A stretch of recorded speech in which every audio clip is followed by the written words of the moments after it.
Welcome to this Review Steering Group recording. I'm Zoe Long. I've been supporting the Review Steering Group with their communications, and I've got some Review Steering Group members with me today. We're going to answer some of the most frequently asked questions that have been coming to the Review Steering Group about their proposals. So Aneet and Mark, can I ask you, what benefits will the RSG's proposals bring for contractors? Hi Zoe, to everyone listening, my name's Aneet Kapoor. I'm an independent contractor in Greater Manchester and a member of the RSG group that has been looking at the proposals from the Right Review. So in terms of the benefits for contractors, Zoe, I think one of the biggest things that we can talk about here is the stronger governance. I think governance has been a topic that has been discussed and debated at length within the RSG work, and there was and quite a lot of that debate and discussion has come through into the proposals. And what the proposals certainly do is provide a platform for stronger, more cohesive and forward-looking leadership for community pharmacy contractors. Helping to get better recognition for the sector. We'll also look at changes that ensure all contractors are supported to offer a range of services within there as well. And from the representative structures is allowing them to be able to perform those roles, so more efficient and effective. And that's looking at the structures both at LPCs and at PSNC. And I think the biggest one from a contractor point of view is the engagement that we're allowing through the contractor forum and the review and audit of the LPCs and PSNC. And one of the proposals was to clearly outline a vision and strategy for community pharmacy.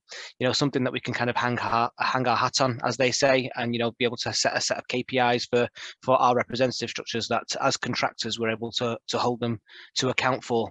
So they were the main benefits that I feel as a contractor that the RSG proposals are bringing forth. Thanks, Aneet. I'm Mark Burdon, independent contractor in the North East and also member of the RSG group. Yes, all very good stuff, Aneet. That's pretty much sums up what we want to achieve from these proposals. I think just to put it into context, to say that we have never done this before. There's never been a review before. We've just kind of built on what we already had. So it was a really useful opportunity to do the thinking about where we are, what works well, what doesn't work well, and look to change it. And I think some people might suggest that that we've conceded on some things and that we've gone too far on other things. But this is the line of best fit. This is a set of proposals that we can agree on. And I think we're all unanimous in our view that this will be beneficial for the whole sector, not just any one part of community pharmacy. Just to say also that it has been a lot of hard work. And from me, as I've been a member of PSNC for 16 years and recently stepped out, I want to say big thanks to my colleagues, independents and multiples alike, for helping with it. It really has been hard work, but I think the outcome that we've got, the 37 proposals, are really good. They give us a good base on which we'll take forward community pharmacies representation in the long term. I don't think there's any great appetite to be doing this regularly, but we will, of course, keep it under review and make sure that things are still fit for purpose and up to date best they can as the NHS structures change. And Aneet, you said that we need to align ourselves better with the NHS structures, and that's absolutely vital that we do that, especially going into the ICS, ICB, the integrated care system and the integrated care boards that we'll all have to live with in the new commissioning structures. It's really important that we just bear in mind the impact that they will have on how community pharmacy is commissioned going forwards. Thank you. Stephen, a question that I'll come to you for. Some contractors have been asking, why have the proposals not gone further in recommending structural change for PSNC? And does this mean that the RSG is proposing changes for LPCs, but not really for PSNC? Thanks, Zoe. Morning. Hello, everybody. My name's Stephen Thomas. I'm a Superintendent Pharmacist at Roland, so I'm one of the CCA representatives on the RSG. I think I'll take the second part of that question first, if you don't mind. I think a lot of people think that the recommendations are targeted at LPCs, but actually when you look at the breakdown of the recommendations, only 6 of them are for LPCs alone. There's 10 joint recommendations and 21 actually that relate to PSNC. So I think if people sit down and go through the recommendations in some detail, they'll realise that quite a lot of the change is actually focused at PSNC. So I think that particular argument needs to be sort of looked at quite closely. I think that inevitably, and we make the point in the proposals, that the recommendations are never going to suit everybody. But we had to reach a consensus point of view with the recommendations that we made. And I think actually we've gone quite a long way. I think we are recommending some quite extensive changes to governance, and we are recommending some quite extensive changes to the way functions are carried out within both PSNC and LPCs. So yes, we could have gone a lot further, but we spent a lot of time talking to our contractors, and they told us that actually sometimes we needed to sort of rein our aspirations in a little bit and only go as far as we needed to at this stage. And as Mark's just mentioned, we will keep it under review.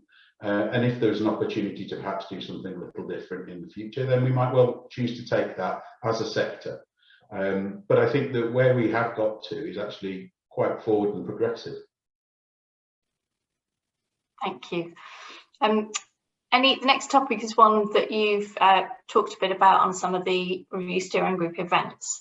But the question is, how will the proposals make PSNC and the LPCs more accountable to contractors?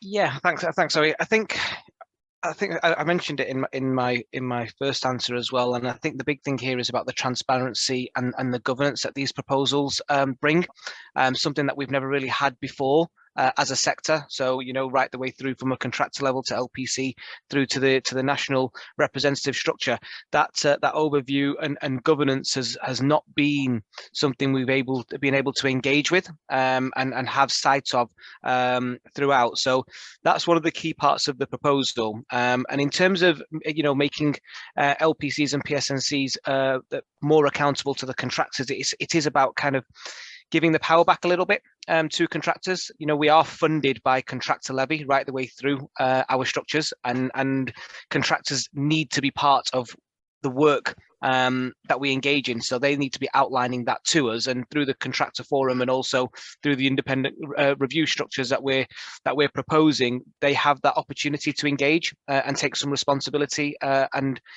providing that steer and direction for the LPCs and PSNC, but obviously a lot of this needs to be underpinned by the vision and strategy, and again that's down to contractors to engage with that process. So we're able to come up with a vision and strategy that is representative of our whole sector, and not just parts of.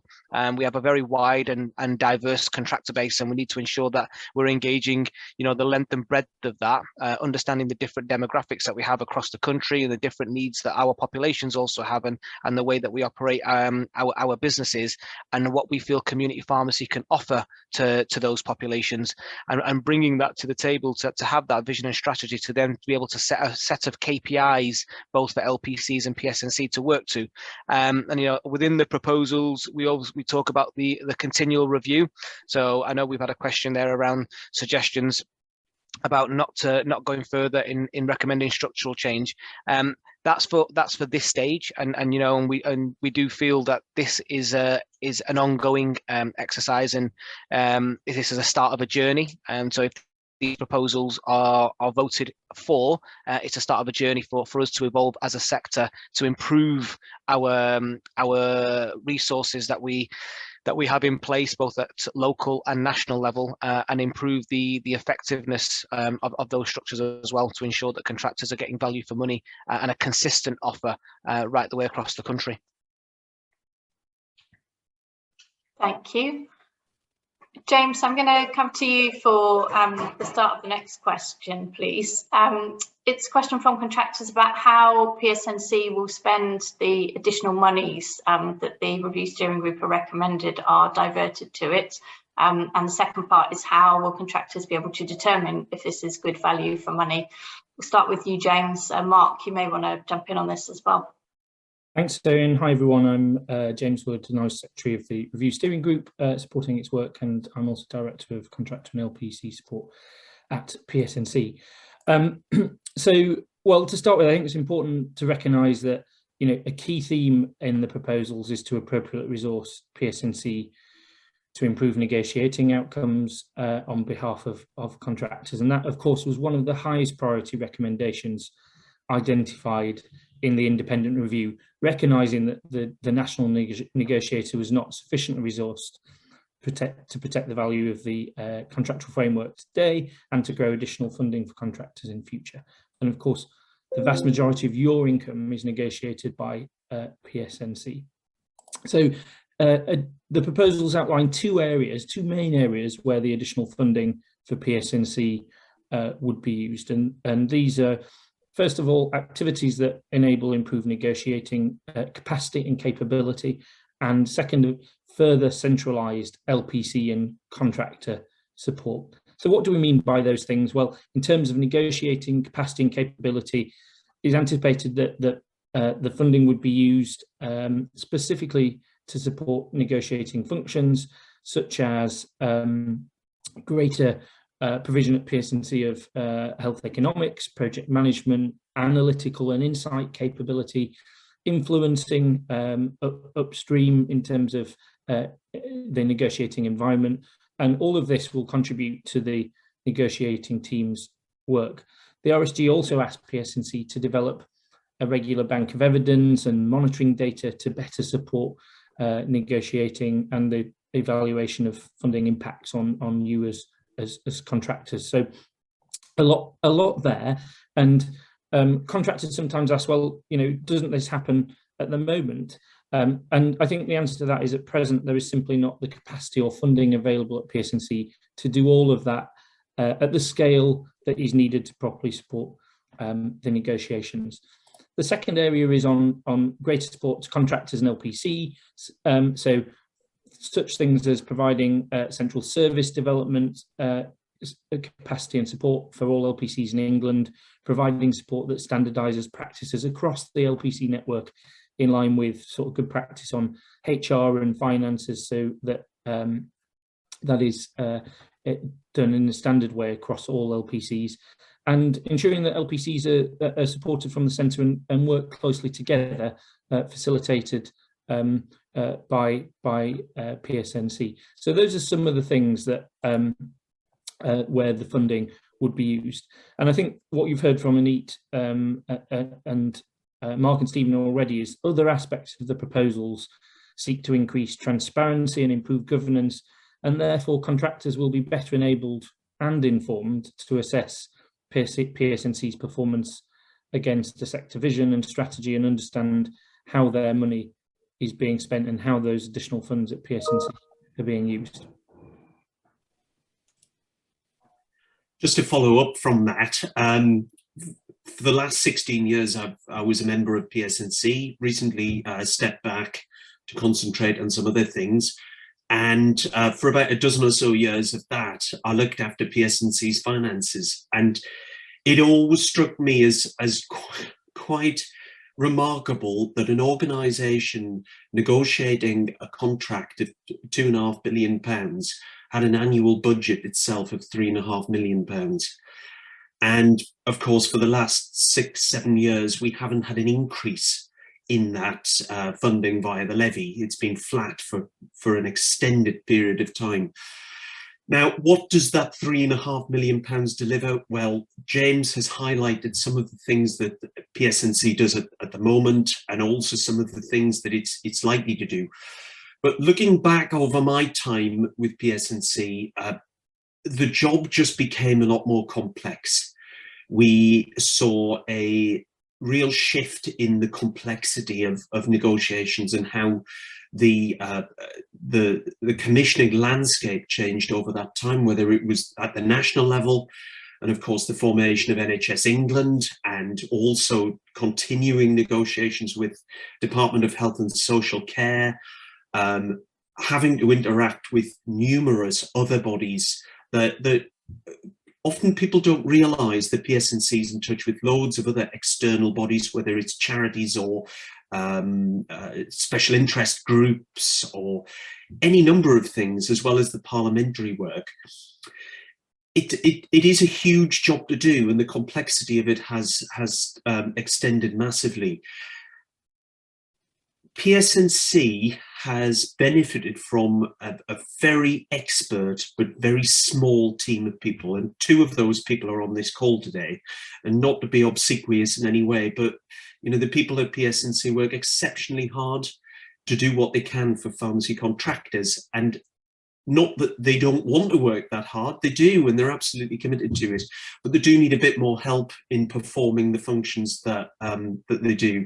And of course, the final outcome of anything that PSNC does is, of course, benefit the pharmacy contractors. And we all know that national contract has become more clinically focused in recent times. New services are being added all of the time, and there's some more coming up before the 5-year deal is out. Then, of course, work has to commence very quickly on what happens after the 5-year deal, which is something that PSNC exec and committee has turned its attention to already, but it's a considerable amount of work to get us into the right place. Thanks, Mark. Aneet, can I ask you the next question? It's sort of possibly relevant to your former role. Some LPCs have already made lots of changes in recent years, and contractors in some of those areas have been asking why should they vote for these proposals? I think we have had areas across the country, Greater Manchester being one, and you know, potentially we've got West Yorkshire, and we've got other areas where not so much mergers have taken place, but collaborative working is very strong across a region. And I think what we have looked at as an RSG is the learnings from those areas, and how they've come together, how they are working more efficiently and more effectively for contractors. And it comes back to points that we've made earlier around a consistency of offer.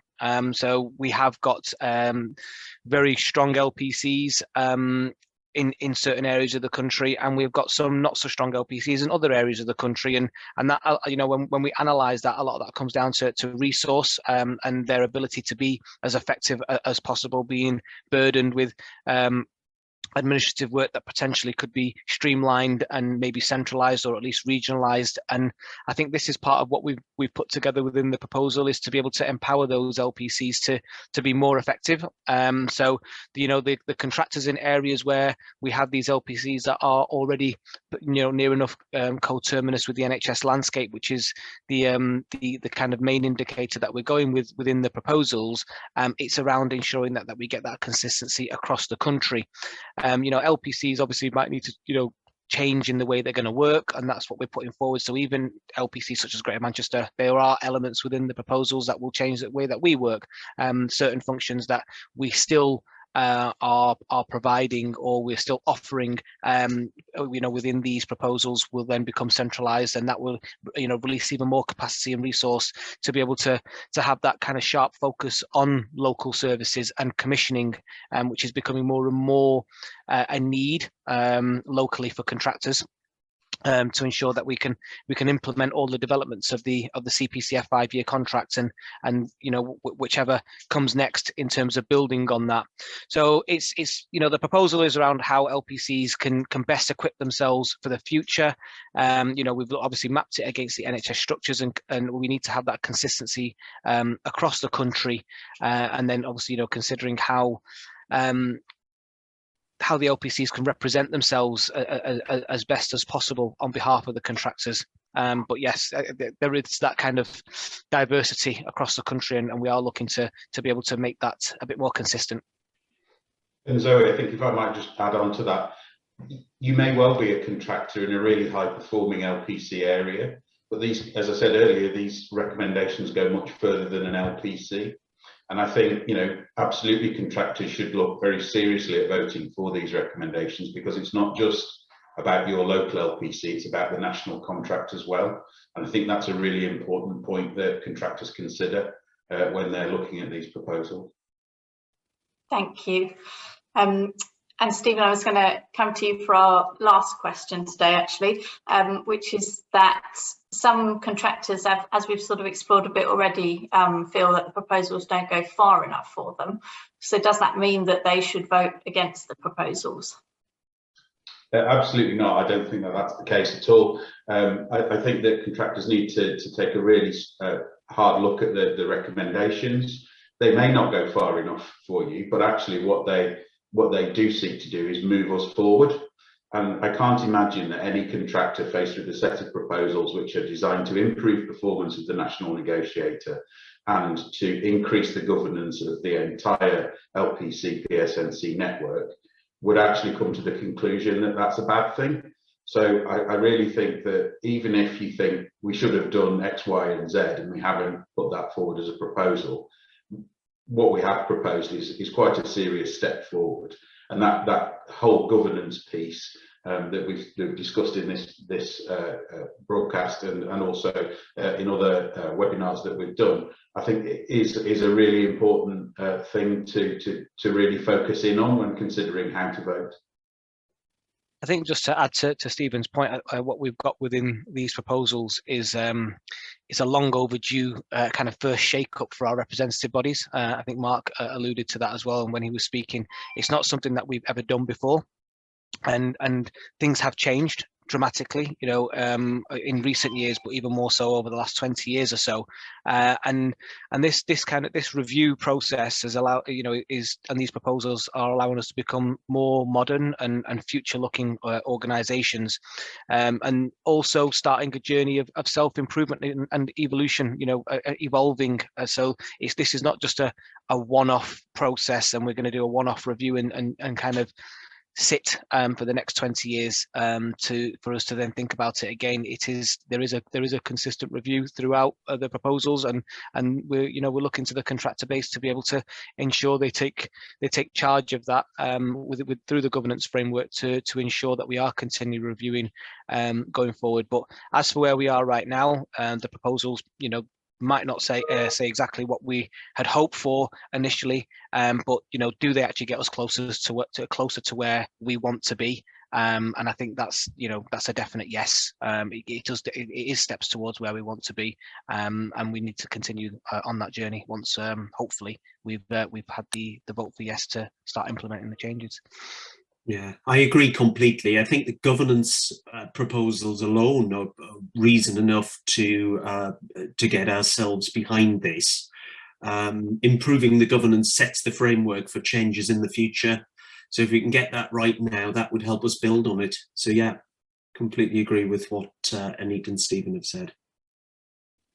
Thank you very much, everybody. And thanks to everyone who's watched or listened to this broadcast as well.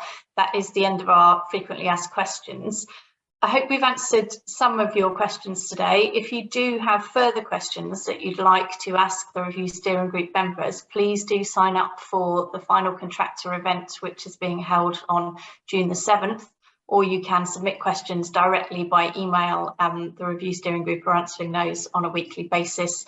All the information is available on the website at pharmacyreview.org. Thank you.